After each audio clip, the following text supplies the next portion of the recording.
Don't make my money already. They became millionaires and billionaires. When without my checkbook, the light would have cut off at HQ.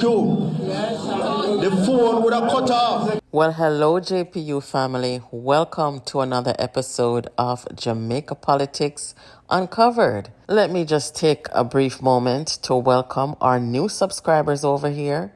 And if you are here listening to this video and you have not subscribed, please do so. For our returning subscribers, una know the tingo, big up on yourself and thank you for joining. So today, guys, we are going to be talking about money. As you heard in the beginning, me done make my money already. They became billionaires. And Peter Bunting telling the audience, if it wasn't for his checkbook, PNP light would have cut off, phone would have cut off up at HQ. So let me tell you now how it really go.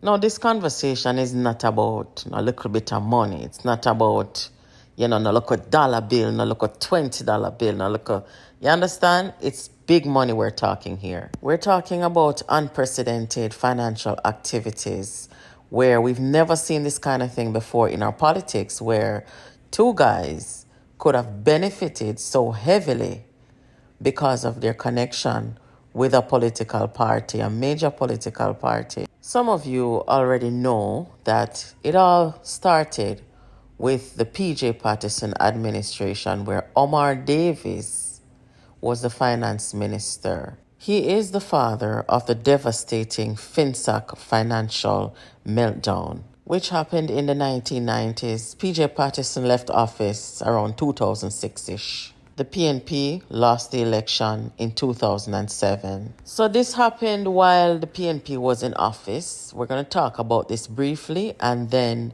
I am going to show you what happened after this. So this document came from the FINSAC papers. Let me just say this.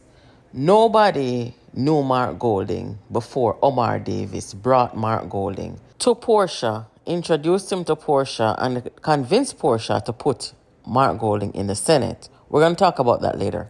Omar Davis and Mark Golding were in bed, figuratively, when Mark Golding was a member of DB&G, which included Peter Bunting. So they were over there doing their little financial whatever they were doing. Omar Davis and them became bedfellows financially, and monies were being moved and transferred from our finance ministry to these guys, and lots of money. And that is how they became millionaires and billionaires. Remember, the PNP was in government at this time. As per the agreement between Golding Bunting and Omar Davis and the PNP, DB&G was to be paid 1% of a face value of $29.5 million US dollars. The government of Jamaica at the time, through the Ministry of Finance and Planning, had an obligation to pay DB&G $29.5 million on July 29, 2005. Under the caption agreement, FINSAC paid US $9.5 million directly to DB&G on said date. The Debt Management Department of the ministry sourced and paid the balance of $20 million to DB&G. That's US dollars. At the time, $1 US to a Jamaican dollar was about $64. My friends, when we did the calculation, by multiplying $29.5 million US dollars by 64 Jamaican dollars, the amount came out to $1,888 million Jamaican dollars. Let that sink in. This money came from FINSAC and the Finance Ministry, respectively. 9 million US from FINSAC and 20 million US from our finance ministry guys. While this was happening, over 44,000 entrepreneurs and businesses, small businesses, were being shut down. Businesses that were around for a very long time. You had people taking their own lives, people migrating. Some people fell sick, all sort of things. Bunting, Golding, they were making their billions. Omar Davis remained finance minister, and an election was called. The people voted them out and elected the Jamaica Labour Party. As you can see, the sweetheart deals were never ending. They were having a good old time, making a lot of money. So much so, the comrades then pick up what was going on. They must say, no man, this party has now become a capitalist organization where only a few well-connected are benefiting.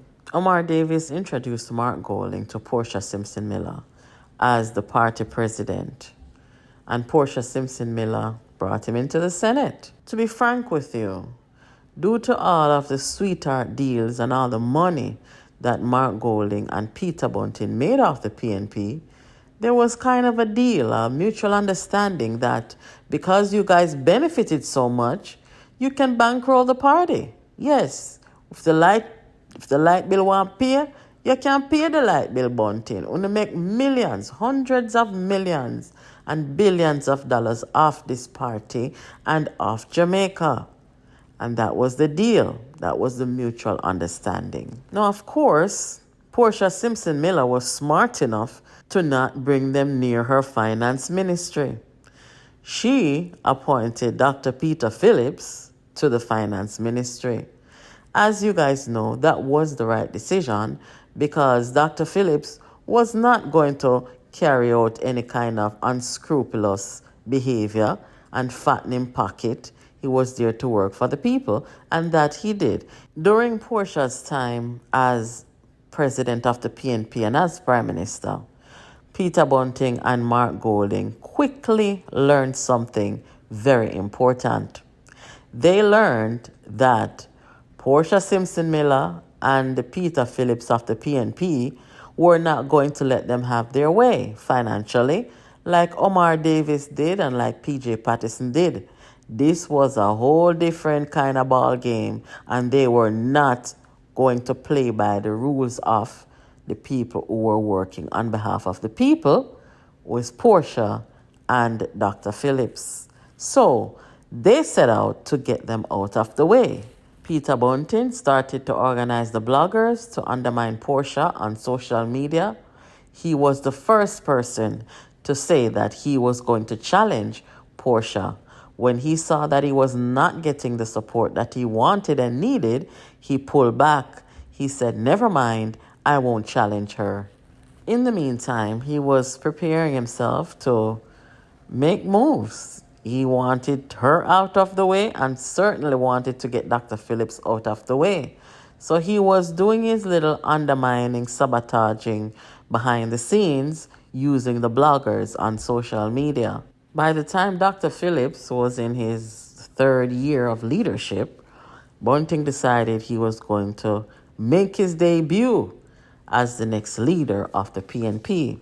This was 1 year before the general election of 2020. When PNP members started to question Bunting's timing and his ability to lead the party, the first word out of his mouth was, listen, if it wasn't my checkbook, the light up at HQ would have cut off. The phone would have cut off. He was quick to remind them, shut your mouths. I have been bankrolling this party. We hold the money bag. And that is why they went to the PNP supporters and said, hey, if you guys make us leaders, I, Bunting, will give the workers of the party 15 million. And then Golding, after Bunting was rejected, said, I will give you all 10 million if you elect me president. By then, they had denigrated the party so bad that the comrades thought that the party was so broke. They couldn't survive without these guys. And it was all a part of their plan. And this is why Dayton Campbell came and said, listen, the party needs somebody with money. If the PNP had no other resources, would it have been possible for Dr. Phillips to challenge them and beat them? in 2019 when they outspent him. Think about it. So this is what they did. Made billions of politics of PNP, through the PNP, of the Jamaican people. And then they turn around and use that same money to destroy and defeat the People's National Party. And now they turn their venom on Andrew Holness, calling him dishonest, and tell the Jamaican people they should be suspicious of him because he had 28 bank accounts and men were depositing money in his account and he can't account for this money and that money. And nothing is sticking because God is giving them a beating. And the funny thing is, they would try to do that to Andrew Holness about his finances, but they who made billions of politics off the backs of the Jamaican people, of the PNP and through the PNP, they will never explain the billions that they made. Andrew Holness isn't worth $1 billion. Andrew Holness hasn't made $1 billion yet in Jamaica. But they have. And it wasn't through hard work. It was through unscrupulous means, political connection, and unethical behavior. 1,888,000,000 Jamaican dollars. Me done make my money already. Under style, and they're back for more. Trying to brand Andrew Holness as a thief, a liar, a dishonest person who made money, unethical, illegal, and none of it is true.